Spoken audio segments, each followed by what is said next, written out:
I'm Megan Cole, 28, and my best friend almost took everything I had. My clients, my reputation, and the man I was supposed to marry. The whole thing took about 6 months from start to finish. But before I tell you about those 6 months, I need to tell you who Jenna was.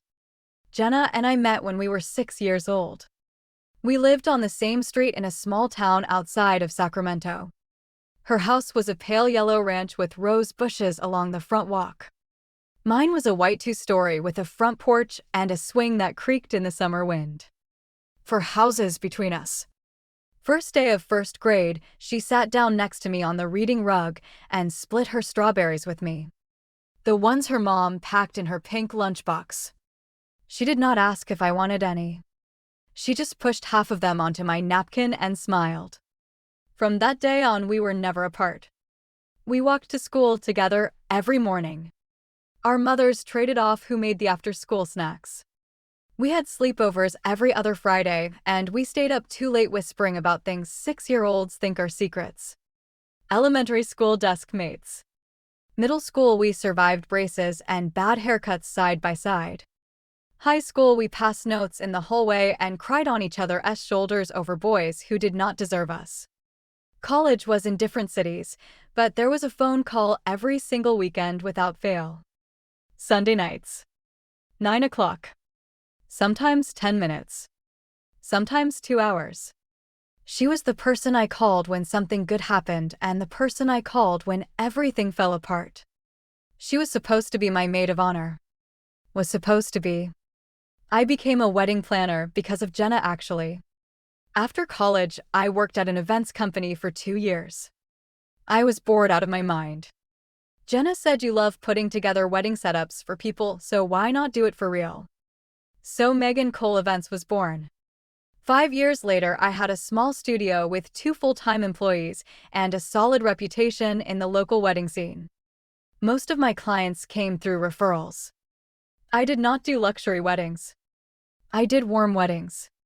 The kind where the bride walks in and thinks this is exactly what I wanted, and I just did not know how to say it. Jenna worked admin at a real estate firm. We were not in the same industry. But she came by the studio all the time. Sometimes with coffee. Sometimes just because she was in the neighborhood. She had a key to my studio. She was practically half owner in spirit. That is why when the person you trust most starts dismantling your life, you do not notice right away. Every single thing that feels off can be explained. Individually. Reasonably. 1 canceled client is bad luck. 2 is a rough month. A friend acting strange is probably just busy. Your fiancé being distant is probably just stressed at work. You tell yourself stories to make it all make sense. Because the alternative is too ugly to look at directly. And that is the genius of it. The person doing the damage is counting on you to explain it away. Until all the off things stack up and you cannot explain them anymore. Until you realize it was never a misunderstanding. It was a design. The first off thing was Sandra. Sandra was one of my clients. Early 30s. A lawyer. Very rational. Very clear about what she wanted. She had opinions about every detail, and I loved that about her. We had met 4 times. The plan was locked. Contract signed. Deposit paid. Then one afternoon she called and canceled. Her wording was careful. The kind of careful that means someone is choosing every word before it leaves their mouth. She said, "Megan, I am so sorry, but we decided to go with another planner. I personally really like you. It is just that we want something more stable." Then she paused like she wanted to say more but did not know how. And then she said thank you for everything and hung up. More stable. That word stayed with me. It sat in my stomach like a stone. What did more stable mean? My business was doing fine. My timelines were always on track. My brides were happy. I had never missed a deadline or a vendor payment or a single detail. But I did not push. Clients have the right to cancel for any reason or no reason at all. I was not going to interrogate someone because my feelings were hurt. That is not how you run a business. I hung up and sat at my desk and stared at Sandra's wedding timeline for a long time. 2 months of work spread across 12 pages of a shared document. Color palettes we had debated over coffee. A seating chart we had rearranged 4 times. A floral concept we had built from a single photograph she found on Pinterest. Every design decision felt like a small collaboration between two people who trusted each other. And then in one phone call it was gone. I told myself not to overthink it. Business is business. I closed the document and moved on. Or I thought I did. But here is the thing about trusting someone completely. You do not just trust them with your good days. You trust them with your vulnerabilities, with your fears, with the parts of your life that could be used against you. And Jenna knew all of it. She knew I had struggled with anxiety in college. She knew I had seen a therapist for a few months after my dad passed. She knew I sometimes doubted myself as a business owner. All the normal human things that everyone carries. She stored them away like tools in a box. And when the time came, she pulled each one out and used it. What I did not know then was this. Before Sandra used the words more stable, Jenna had called her. Jenna told Sandra that I was going through something. That I was under a lot of stress. Emotionally fragile. Her exact words were, "I am not saying she will mess up your wedding. I am just saying you are spending a lot of money and you might want someone who is in a more stable place right now. I am her friend and I am worried about her." A best friend. Using the language of care. To dismantle my client list. And Sandra did not hear it as slander. She heard it as a concerned heads up. That was Jenna's method. She never said anything bad about me directly. She always spoke from concern. From worry. From love. And it made people doubt me without ever questioning her. The first canceled client left me confused. The second one left me scared. What finally started clearing the fog was an industry mixer. It was mid-October. Every fall, the local wedding community holds a vendor gathering. Florists. Photographers. Cake designers. Venue managers. Planners. Everyone shows up. This is where relationships are built. For someone like me who lives on word of mouth, these nights matter. I wore a navy blue dress. I put on makeup. I tried to look put together. Because I had not been put together lately. Not breaking down. Just tired. You lose clients for no reason and you get tired. The mixer was in a small ballroom at a downtown hotel. I walked in and grabbed a glass of wine and headed toward Rachel. Rachel is a florist I have worked with for years. She saw me coming and her face did something for just a split second. Not disgust. More like I heard things and I do not know if I should say them. We made small talk for a minute. Then she said, "Are you doing okay lately? Because someone has been saying you are not." I asked who. Rachel paused. Jenna. Then Rachel gave me the details. At the last mixer. The one I had missed. Jenna stood in front of a circle of vendors and said she had been helping me with some of my clients lately. Because I was under so much stress. Because I needed room to breathe. That was not a casual comment. In an industry where trust is everything, that sentence translates to Megan is no longer reliable. I stood there holding my wine glass and the whole room went silent for me. For 2 full seconds. But what really got me cold was not what Jenna said. It was the fact that she said it when I was not there. She knew I would not be there. She knew no one would ask me directly. She knew that things said behind someone's back always travel further than things said to their face. This was not a loss of control. This was math. I went home that night and stood in the entryway for a long time. Nathan was in the living room watching TV. He glanced over when he heard the door. Asked if I was okay. I said I am fine, just tired. He nodded and went back to his show. Nathan and I met in college. He is an architect. Gentle. Does not fight. Does not express much either. We were together 5 years. Engaged for 1. Wedding set for next June. Before the Jenna thing started, I thought we were fine. Not fireworks and passion, but steady. And steady felt like enough. I should have told him everything that night. I should have sat down next to him on that couch and said, "Nathan, I think someone is trying to hurt me and I need you to believe me." But I did not. Because I was afraid. Afraid of sounding paranoid without proof. Afraid of looking like the jealous friend. Afraid of becoming someone he would look at differently. That is the thing about being quietly strong. Sometimes you stay quiet when you should speak. You mistake silence for dignity. And the people who want to hurt you count on that. So I stayed quiet. And Jenna did not. What happened next moved like slow motion. Every frame burned in. My friends were disappearing. Actually disappearing. Not in my head. We had a group chat of 6 women. Friends since college. Dinners. Coffees. Venting about work. Teasing each other. It had always been loud and busy. Then suddenly it was not. My messages got short replies or no replies. I suggested dinner and people were busy or maybe next time. I am not stupid. I could feel the distance. But I could not locate its source. Until one of them asked me for coffee. Her name was Claire too. Not my assistant. A different Claire. From the friend group.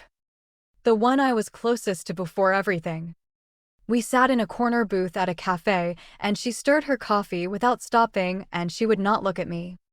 She said, "Megan, Jenna told me and some of the other girls that you have been really unstable lately. Emotionally. She asked us to give you space. She said you are seeing a therapist and that too much contact would overwhelm you. She said she is taking care of you and we should let her handle it." I put my coffee down in midair. Froze. She is taking care of me? Claire did not answer directly. What she meant was she had not been sure at first either. But 3 weeks had gone by. And Jenna kept saying the same thing in the group chat. Megan is doing a little better, but she is still fragile. Megan needs rest. Megan says thank you for caring, and she does not want anyone to worry, so she has not told you herself. I said so. For 3 weeks my friends have been giving me space because I need rest. And I did not know about any of it. Claire put her spoon down. She said it always felt a little off when Jenna said it. But she is your best friend. Who questions someone for caring about you? I understood Claire's logic. I really did.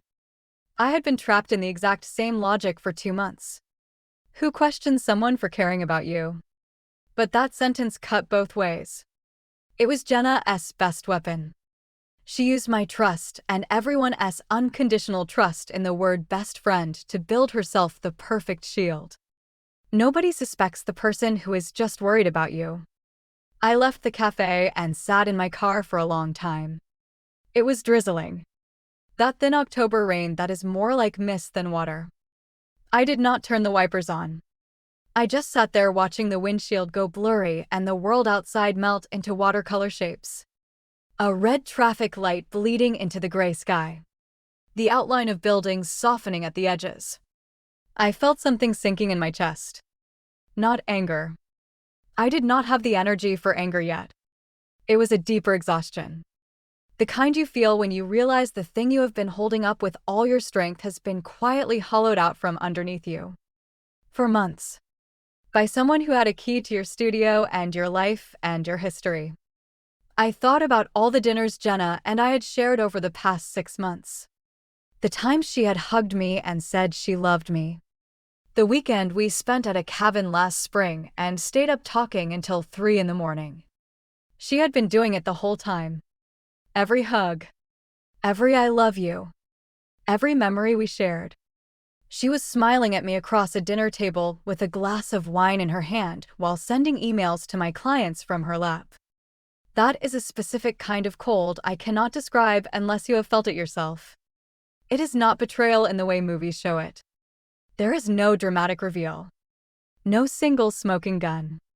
It is realizing that half of your memories with someone have been rewritten without your consent. It is looking back at a hug and wondering what she was thinking while her arms were around you. Nathan pulling away was the last straw. He came home later and later.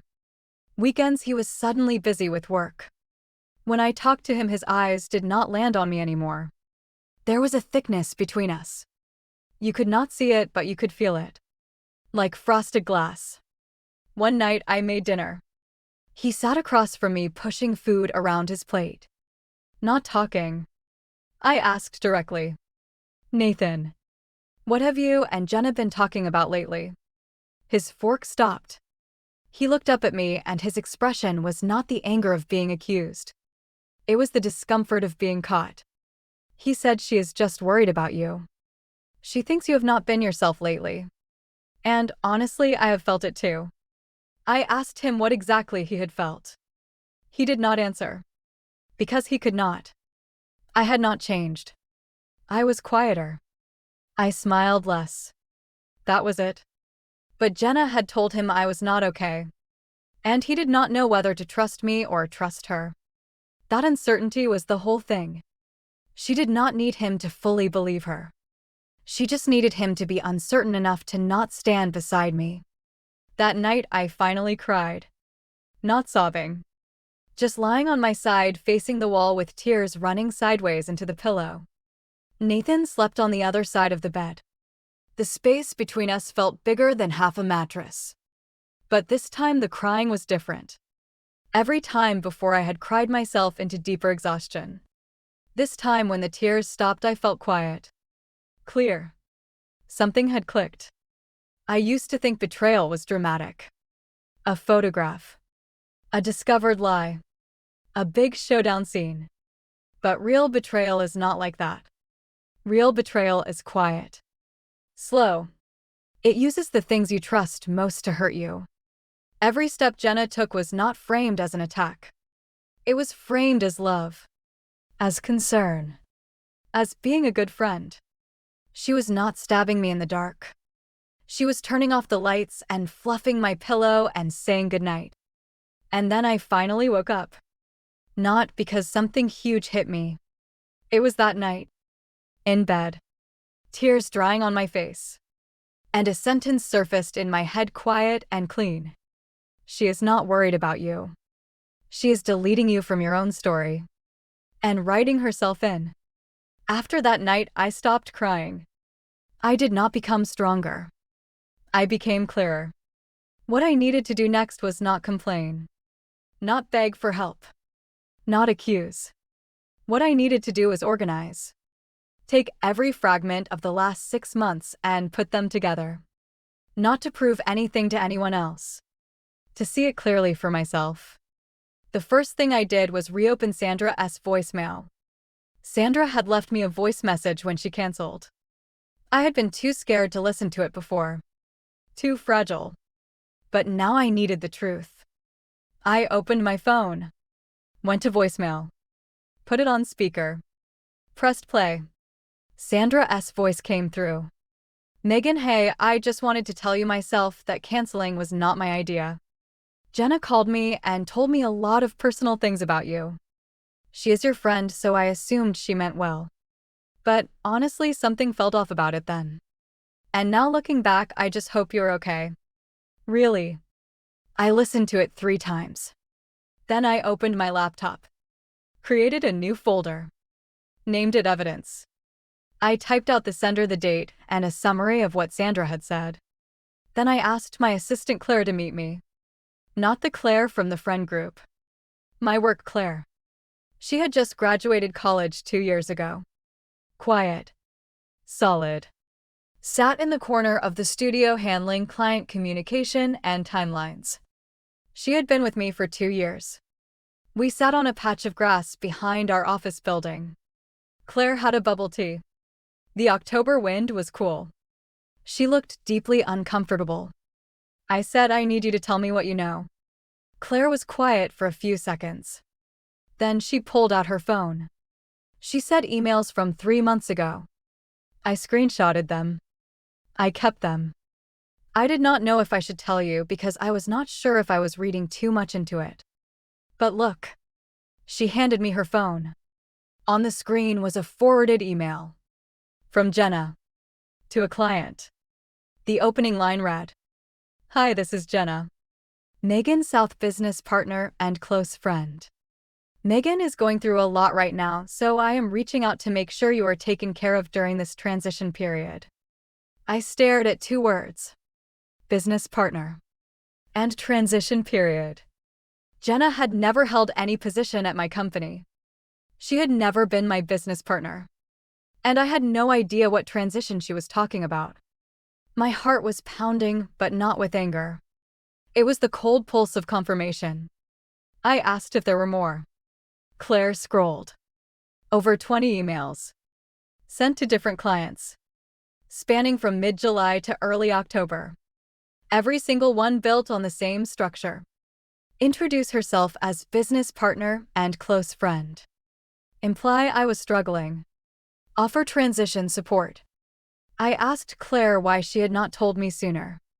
She put her bubble tea on the ground and looked at her hands. She said because at first she said she was just helping you with client check-ins. I thought maybe you knew about it. Then later it started feeling more and more wrong. But I was scared.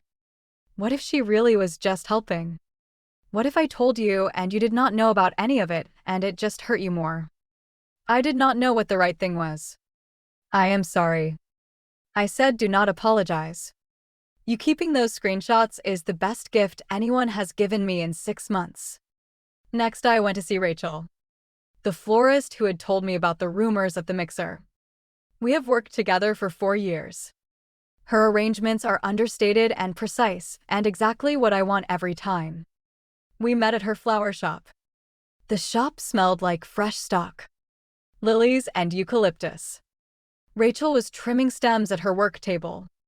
I stood nearby with my coffee. We had known each other long enough to skip the warm-up. She asked me one question. "Did you know Jenna enrolled in an advanced wedding planning course last year?" My hand stopped mid-lift. "No, I did not know that." Rachel nodded and kept trimming. She said Jenna had been telling people in the industry that she was helping me design weddings. But my brides did not have Jenna's fingerprints on them. Then Rachel looked up at me. "She is building her own brand, Megan. This was never about friendship. It was a business plan. She just did not want to start from zero. She wanted to start from your client list." I thought I was past the point of being stunned by information. But the words advanced wedding planning course landed and sat in my head. Because wedding planning was my whole life. And Jenna was never a planner. She was just the friend who stopped by. But I started replaying every visit she ever made to my studio. Sitting on my couch with her coffee. Flipping through my sample books. Asking, "How did you land this client? What is this design style called? How do you price your packages?" I thought it was curiosity about my life. Now I saw it for what it was. Research. 3 pieces together. Sandra's voicemail. Claire's screenshot folder. Rachel telling me Jenna was launching an independent brand. The truth was no longer something I had to guess at. It was in front of me. Jenna was not out of control. She was not too caring. She was not a friend who went too far. She was executing a deliberate, methodical theft, dressed as friendship. But I did not act right away, because I knew that if I ran out into the world shouting Jenna is lying, I would lose. I did not have enough to make everyone believe me yet. In Jenna's version of the story, I was just a stressed woman becoming paranoid. If I fought back on her terms, everyone would hear exactly what she wanted them to hear. Look, Megan really is unstable after all. So I had to fight a different way. Not by refusing to fight. By refusing to fight on her battlefield. I decided to do 3 things. The first thing. I contacted every client Jenna had touched. Not a mass email. I did not ask Claire to do it. I did it myself. I put on my most comfortable professional clothes. I did my makeup. I scheduled coffees and phone calls and office meetings. And I said the same thing to every single one of them. "I just wanted to check in and make sure you are happy with every detail of your wedding. I am doing great. My team is doing great. Here is your updated timeline. Everything is on track. And so am I. I did not mention Jenna. Not one word. The effect was immediate. Every client who saw me in person, calm, organized, clear-eyed, had the same reaction. A flicker of surprise. Then a slow realization. Then a little embarrassment. Because the woman Jenna had described, the one on the verge of falling apart, and the woman standing in front of them with a color-coded timeline and steady hands, were not the same person. One bride named Emily sat across from me and was quiet for a moment. Then she said, "Megan, Jenna told me you were not in a good place. But looking at you right now, I do not see it at all. You seem more put together than I am." I said, "Thank you. I am not going through anything. I never was." Emily blinked. Then she slid her contract back across the table toward me. She said, "Well, then we keep going. I never wanted a different planner in the first place." About 70% of my clients came back. Some did not. But it was enough. The collapse stopped. The second thing I did was end things with Nathan. I did not pick a perfect moment. I did not plan a speech.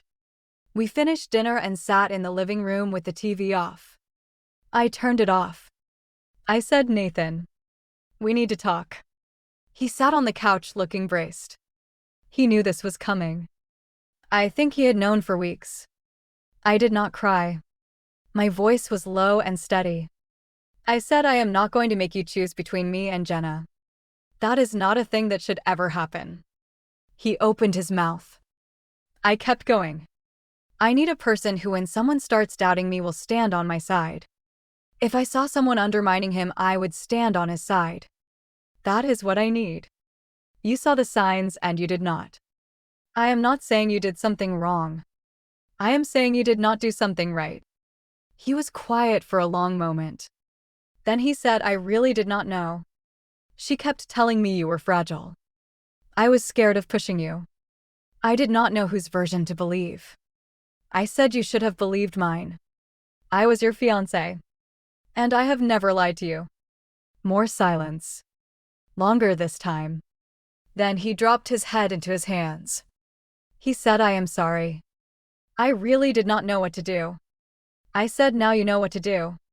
But the wedding is not happening." He looked up at me. His eyes were red. I kept going. "Not because you do not love me. Because you do not know how to stand beside me. And I need someone who does." That night, Nathan slept in the guest room. The next morning, he packed a bag and went to stay at his brother's place. I was in the kitchen making breakfast when he left. He stood at the door for a moment, waiting for me to say something that would make him stay. I did not say it. The door closed. I flipped the egg in the pan. The oil sizzled for a long time. That was the second hardest decision I have ever made. The hardest one was not forgiving him. Not yet. The third thing I did was the industry event. The public unmasking. It was the last industry gathering of the year. Late November. The venue was a rooftop bar downtown. A wedding magazine brand had rented it out for the annual showcase. Jenna was definitely going. She had been working the local wedding circuit for months now, opening doors with the words, "I am Megan's best friend." I wore a black blazer. Hair down. Heels. Claire, my assistant, came with me. Rachel was there too. I need to say this honestly. Having allies standing next to you changes everything. It is like walking on unsteady ground, but knowing someone is there to catch your ankle if you slip. About 5 minutes after we walked in, Jenna arrived. She wore a deep magenta dress with a gold clutch. She smiled exactly the way she has smiled since high school. She saw me across the room and her eyes paused for just a beat. Then she smiled bigger and walked straight toward me. Her heels made a clean sound on the floor. Dozens of people in the room knew both of us. She stopped less than an arm's length away, and with a voice loud enough for everyone nearby to hear, she opened her mouth. "Megan. Sweetheart. You look so much better." She tilted her head. her face arranged into an expression of pure relief. She reached out to put her hand on my shoulder. Everyone has been so worried about you. If you ever need anything from me, you just say the word. You know that. The whole corner of the room was watching now. Curious. Concerned. Waiting to see what would happen. She had set the scene perfectly. In front of all these people, how could I not play along? How could I not smile and say thank you? How could I not accept the role of the fragile friend being cared for? Her hand was still reaching for my shoulder. It stopped in midair. Because I did not smile. I said one sentence. Not shouting. Not even raised. Just a normal speaking voice. A little slow. Like a statement of fact. Jenna. I am doing great. My business is thriving. My clients are happy. And I am not going through anything. I never was. The room went quiet. That kind of quiet where you can hear it. It lasted maybe 3 seconds. It felt longer.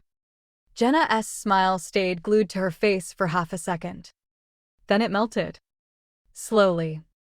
Like ice coming apart at the edges. I had never seen her expression lose control before. Not once in 22 years. She had expected a shaky smile from me. A rushed denial. A nervous "no, I am fine, really I am fine." She had not expected a woman standing in front of her with her hands in her blazer pockets, looking her straight in the eye. I turned away from her. Turned toward Rachel, who was standing 2 steps to my right. And I started talking about floral arrangements. I did not give Jenna a second act. No victim speech. No accusations. No, how could you? I simply cut her out of the scene. She stood there, alone in the middle of the room. No one rushed to comfort her. No one jumped in to fill the silence. Because everyone was busy doing their own math. Replaying what they had heard from Jenna over the last few months. And measuring it against what they had just seen with their own eyes. Jenna's version said Megan was falling apart. But Megan had just said in front of everyone I never was. Both versions could not be true. And everyone in that room had to decide for themselves what to believe. What happened after that night I did not witness firsthand. I learned it later in pieces from other people. Jenna's clients started comparing notes with each other. Someone discovered that she had told different stories to different people. To one bride, she said Megan is not functional right now, I need to take over. To a vendor, she said I am just helping her through a rough time. Side by side, the two versions did not add up. They added up to a tail disappearing around a corner. Nobody publicly shamed her. Nobody blacklisted her. But at the spring industry event in March, she handed out her business cards and most of them stayed on the table. Unpicked. That is all I can tell you about what happened to Jenna. I did not destroy her. She did not vanish. She just is not in the industry anymore. Not because someone forced her out. Because no one kept opening doors for her. And that was the thing she feared most. Not being confronted. Not being canceled. Not being yelled at. Just no one handing her business card back. Just an industry moving on and leaving an empty chair where she used to sit. I have thought a lot about whether I feel sorry for her. I do not. But I also do not feel satisfied in the way I thought I would. Winning did not feel like winning. It felt like finishing a marathon where someone kept moving the finish line and you just kept running anyway. When you finally cross it, you are not celebrating. You are just breathing. And that is enough. In the weeks that followed, I would find myself alone and my mind would drift back to certain moments. Sandra's voicemail. The screenshot folder on Claire's phone. The afternoon Rachel said she is building her own brand. The moment in my car with the rain on the windshield. The night I cried half the night and then just stopped. All of those moments were still there, but they did not hurt anymore. They just sat quietly. Like stones that had been heavy once and were now just solid. Nathan sent me a lot of messages. Some long paragraphs. Some just one sentence. I am sorry. I responded exactly once. Thank you. I am okay. I wish you well. Period. Not ellipsis. Period. A period means this story is over. 6 months later. The second Saturday in June. 4 in the afternoon. A small wedding venue in Santa Monica. Sunlight through white sheer curtains hitting the hydrangeas lining the aisle. This was Emily's wedding. The bride who had pushed her contract back across the cafe table toward me. I stood off to the side of the banquet hall with a timeline in my hand that I did not need to check anymore. Everything was running on beat. Claire was at the entrance greeting guests. Rachel's floral wall was perfectly matched to the lighting. The bride walked in wearing a lace gown, and the sun caught the edge of her veil and spread a soft halo around her. I watched from the shadows and I thought, this is why I do this. Not for anything else. Claire walked over and put a hot coffee in my hand. We stood against the wall shoulder to shoulder, but not quite touching. She understood. I understood. After that October afternoon on the grass behind our office building, when she handed me her phone, something had shifted between us. Not the end of a friendship. The upgrade of one. Some people are not good at big words in high-energy moments. But when you are close to sinking, they reach out their hand quietly. Claire had never advertised her loyalty. She demonstrated it. Nathan sent me 2 more messages. One the week before Emily's wedding saying he wanted to come. If you would be okay with that. I responded an hour later. Thank you, but I think it is better if you do not. He did not come. But I did not delete his number either. I do not hate him. Honestly, I do not hate any of them. Jenna. Nathan. The friends who went silent. For a while I wished I could hate them because hatred is easier to digest than hurt. But hatred takes energy. And I had already spent all of mine on standing back up. There was nothing left to give away. I do not hate Jenna. But I hope she learns to make peace with herself someday. Because the path she chose to take, what was mine, tells me she never really believed she could build her own.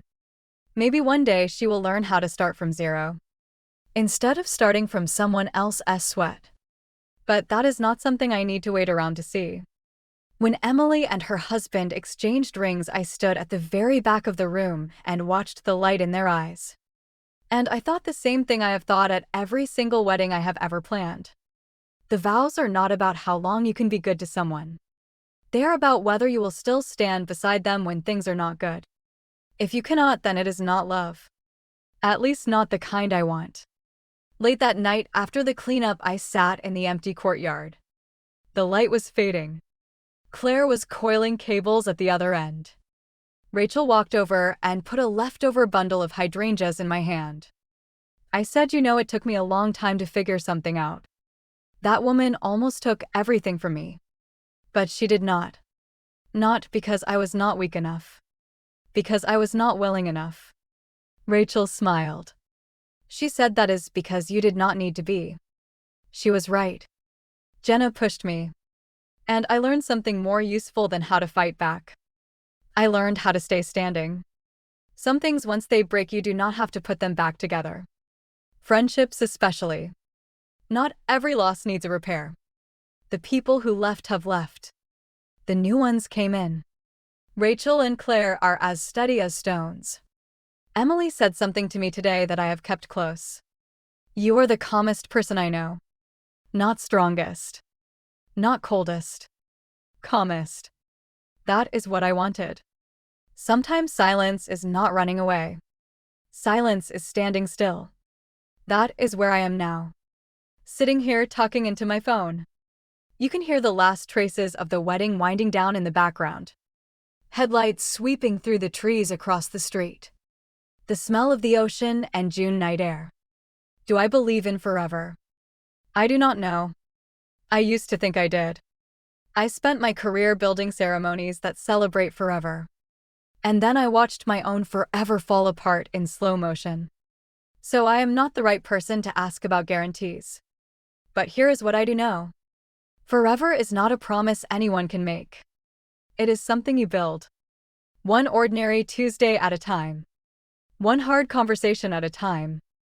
One moment of showing up when showing up is the last thing you want to do at a time. And you build it with people who show up. Not people who say they will. People who do. I have learned how to show up. For myself. And that is more than I had before. That is enough.